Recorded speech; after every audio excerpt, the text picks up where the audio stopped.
Where the golden sands of the Sahara meet the resilient savannas of West Africa, a silent battle has raged for millennia. This is the Sahel region, a vast semi-arid transition zone where the margin between life and desolation is drawn by the capricious arrival of rain. Imagine standing beneath a pale, merciless sun, staring at earth so baked and crusted that a sudden deluge simply washes away, leaving the ground as thirsty as before. How did the ancient inhabitants of this unforgiving landscape not merely survive, but actually coax abundance from stone-hard soil? Long before the advent of industrial agriculture, the Dogon and Mossi peoples inhabited these harsh, wind-swept plains. They faced an existential threat that modern science now terms desertification, the creeping degradation of fertile land into barren waste. Yet rather than retreating from the advancing dunes, these communities anchored themselves to the earth. They understood that the land was not inherently dead, but locked in a state of exhaustion, waiting for the right key to release its latent vitality. The primary adversary was the impenetrable soil crust, a hardened layer formed by relentless sun and wind that sealed the earth against moisture. When the brief, violent rains of the wet season finally fell, the water would sheet across the flat terrain, carrying away whatever fragile topsoil remained. To plant seeds in such an environment was an exercise in futility, as the roots could find no purchase, and the life-giving water evaporated before it could penetrate the surface. In response to this profound ecological challenge, a revolutionary method of soil restoration was born, emerging from the quiet observation of nature's rhythms. During the blistering months of the dry season, when the land seemed most forsaken, farmers would venture into the fields with heavy hoes. They began carving small basin-like depressions into the unyielding hardpan, spacing them meticulously across the barren tracts. These were the Zai pits, a physical manifestation of concentrated ecological investment. Each basin, roughly the width of a human foot and just as deep, was not merely a hole in the ground, but a carefully engineered vessel. Into these cavities, the farmers placed precise measures of organic matter, typically dry dung, crop residues, and leaves gathered from the surrounding environment. They were building isolated pockets of fertility, tiny sanctuaries of nutrients embedded within the sterile expanse. This painstakingly localized effort stood in stark contrast to the exhausting practice of plowing entire fields. The genius of this system extended far beyond the simple retention of compost.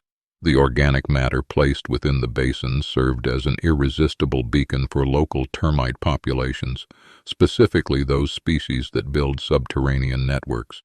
As the termites tunneled upward to consume the dry vegetation, they effectively drilled through the impenetrable crust of the soil. Their intricate microscopic excavations aerated the earth, creating a porous, sponge-like architecture beneath each pit that no human tool could replicate. When the seasonal rains eventually broke across the Sahelian horizon, the landscape's response was radically altered. Instead of rushing over the hardened surface to be lost in the dry riverbeds, the water was captured by the thousands of waiting basins. The termite-bored channels allowed the moisture to percolate deep into the subsoil, safely sequestered away from the evaporating heat of the sun. The earth had been taught to drink again, holding the precious rainfall exactly where it was needed most. Archaeological and ethnobotanical evidence suggests that this localized concentration of resources created vital microclimates.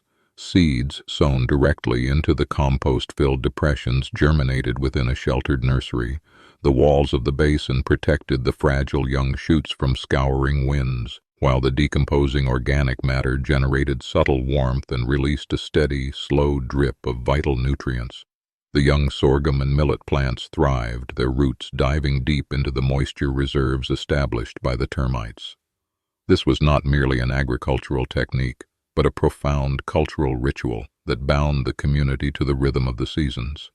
The labor of carving the hardpan was intensely demanding, requiring collective effort and an unwavering faith in the impending rains.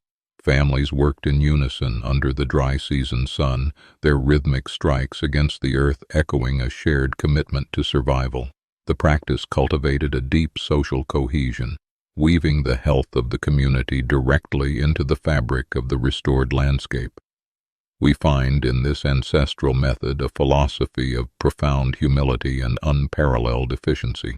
Rather than attempting to dominate the vast, unyielding environment or force water across thousands of acres, the farmers focused their energy on the smallest viable scale. By nurturing the micro, they transformed the macro. It is a contemplative reminder that sometimes the most monumental ecological shifts are achieved not through sweeping, aggressive interventions, but through patient, highly targeted acts of care. The worldview of the Dogon people intricately linked human labor with the spiritual vitality of the land. The earth was not viewed as an inert resource to be extracted, but as a living entity requiring reciprocity. The introduction of organic matter into the soil was a return of energy, an offering that honored the cyclical nature of life and death. The harvest was the earth's response to this gesture of respect, a dialogue written in green shoots against the red dust. For generations, this intimate knowledge of the land was preserved through oral tradition, a living library of survival passed from elder to child. They understood the precise depth required for the basins, the optimal mixture of dung and leaves, and the subtle signs in the wind that heralded the coming rains. This traditional ecological knowledge was the true wealth of the Sahel, a resilient framework that allowed complex societies to flourish on the very edge of the habitable world. Yet the fragile equilibrium maintained by these ancient practices was eventually disrupted by the aggressive expansion of colonial agricultural models. Foreign paradigms prioritized cash crops, mechanized plowing, and the clearing of native trees, dismissing the localized, labor-intensive methods of the past as primitive. The intricate termite-aerated sanctuaries were plowed over, and the protective canopy of the agroforestry systems was stripped away. Left exposed, the soil rapidly degraded, and the relentless desert resumed its silent, creeping march southward. The consequences of abandoning this ancestral wisdom culminated in the devastating droughts of the late 20th century. Across the region, millions faced famine as the exhausted, crusted earth yielded nothing but dust.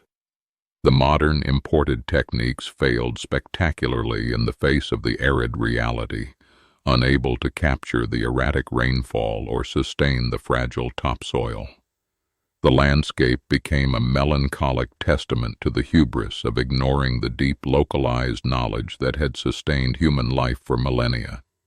In the depths of this ecological crisis, a quiet resurrection began, born of sheer desperation and a lingering memory of the old ways. Farmers, facing the total collapse of their livelihoods, laid down the heavy plows and picked up the traditional hoes of their ancestors. They returned to the hard pan during the dry season, carving the familiar basins and seeking out whatever meager organic matter they could find. The ancient secret of the earth, dormant but not dead, was being summoned once more. The echoes of those forest gardens still resonate today, as this rediscovered technique proves astonishingly effective in reversing desertification. By returning to the principles of concentrated ecological investment, modern Sahelian farmers are reclaiming land that was previously considered entirely lost. The basins once again capture the fleeting rains, the termites return to their subterranean labor, and the barren crust gives way to flourishing fields of grain and newly planted trees. Contemporary environmental studies have meticulously documented the profound impact of this revived practice, with reports indicating the restoration of over 1.5 million hectares of previously barren terrain. Lands treated with the traditional method show significantly higher water tables, increased biodiversity, and dramatically improved crop yields compared to adjacent, conventionally farmed plots. The targeted application of compost not only restores the immediate soil structure, but also sequesters carbon, transforming the degraded plains into vital sinks for greenhouse gases. The ancient solution is performing modern ecological miracles. This localized approach stands as a powerful counter-narrative to the prevailing reliance on synthetic fertilizers and massive irrigation infrastructure. Where industrial agriculture attempts to force the land into submission through chemical inputs, the ancestral method works by inviting the native ecosystem back into a collaborative partnership. It is a profound demonstration that true sustainability often requires looking backward, identifying the rhythms of the natural world, and aligning our agricultural practices with the indigenous intelligence of the earth. What we see in the Sahel is an early, highly sophisticated form of permaculture, a design philosophy that mimics the patterns and relationships found in nature. The intentional creation of microclimates, the symbiotic use of insects, and the cyclical management of organic waste are all fundamental tenets of sustainable ecology. The ancient farmers were not merely surviving, they were actively designing a resilient landscape capable of enduring the harshest climatic extremes. As the global climate grows increasingly erratic and the threat of desertification shadows continents far beyond Africa, the lessons from these arid plains carry urgent, universal relevance. The wisdom of their layered canopy endures, teaching us that the restoration of degraded land is not an impossible dream, but a practical reality achievable through dedicated, localized effort. The solution to global ecological collapse may not lie in unprecedented technological leaps, but in the quiet, methodical reclamation of forgotten ancestral knowledge. There is a profound beauty in the realization that human hands, so often the instruments of environmental destruction, can also be the very tools of profound ecological healing. The act of digging a small basin in the hard earth, of carefully placing a handful of dry leaves, is an act of profound hope. It is a gesture of faith in the unseen forces of nature, a belief that even the most barren ground holds the memory of life, waiting to be awakened.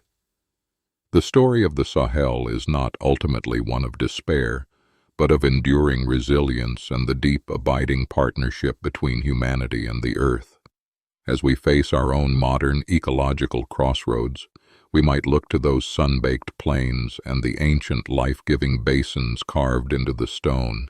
They remind us that the earth will always respond to acts of reverent care, and that the seeds of our future survival have already been planted in the wisdom of our deep ancestral past.